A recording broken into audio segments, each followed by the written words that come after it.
Have you ever wondered why people say the death of a dark sorcerer is never peaceful? Across many cultures and ancient traditions, there are stories about individuals who learn forbidden rituals, secret chants, spirit summoning, and dangerous forms of magic. But according to folklore, those who use these powers for evil often meet a terrifying end. This is the legend of a sorcerer whose own dark magic turned against her. In many traditional beliefs, a sorcerer is someone who practices forbidden rituals using secret knowledge and spiritual forces to influence the world around them. Some stories describe them as people who can communicate with unseen entities. Others believe they can control shadows, curses, or wandering spirits. But one rule appears again and again in these legends: power always comes with a price. And the deeper someone goes into dark practices, the harder it becomes to return. In a small, quiet village surrounded by forests and empty fields, there once lived a woman who was known by everyone but rarely spoken about directly. People avoided her house. Animals refused to go near it, and strange lights were sometimes seen through her windows late at night. Locals believed she had learned powerful rituals. Some claimed she could curse people. Others believed she could summon spirits, but no one had proof until strange things started happening. Crops failed without reason. Families argued and fell apart, and people reported hearing whispers in the night, voices calling their names from empty paths. Soon the villagers became certain of one thing: the sorcerer had begun using her powers against them. According to old beliefs, sorcerers do not always start with evil intentions. Many begin by learning rituals for protection or knowledge. But over time, the temptation grows, the ability to influence others, to control outcomes, to gain revenge. That is when the danger begins. Because in folklore, dark forces do not serve humans freely. They demand balance, and if someone tries to control them completely, they fight back.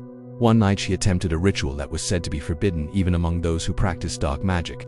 A ritual meant to command multiple spirits. The room was filled with candles. Strange symbols covered the floor. Whispers echoed in the darkness. At first, the ritual worked. The air became cold. Shadows began moving along the walls, but then something changed. The voices grew louder, angrier. The symbols on the ground started to burn, and the sorcerer realized something terrifying. She had lost control. In many horror traditions, this moment is known as the reversal, the point where dark magic stops obeying and begins attacking its master. The sorcerer tried to end the ritual, but it was too late. The candles blew out instantly. The room fell into complete darkness. Neighbors later said they heard something that night, not just screams, but multiple voices echoing through the air. And then, everything went silent. The next morning, villagers gathered outside. No smoke, no lights, no movement. When they finally entered, they found something disturbing. The ritual room looked destroyed. Symbols scratched into the walls. Candles melted into strange shapes, and the air still felt cold. But the sorcerer herself was nowhere to be found. Only marks on the floor, as if something had dragged her into the darkness of the room. From that day on, no one ever saw her again. Folklore often describes the death of a sorcerer as especially horrifying, not because they simply die, but because their price is claimed. Some stories say their spirits become trapped between worlds.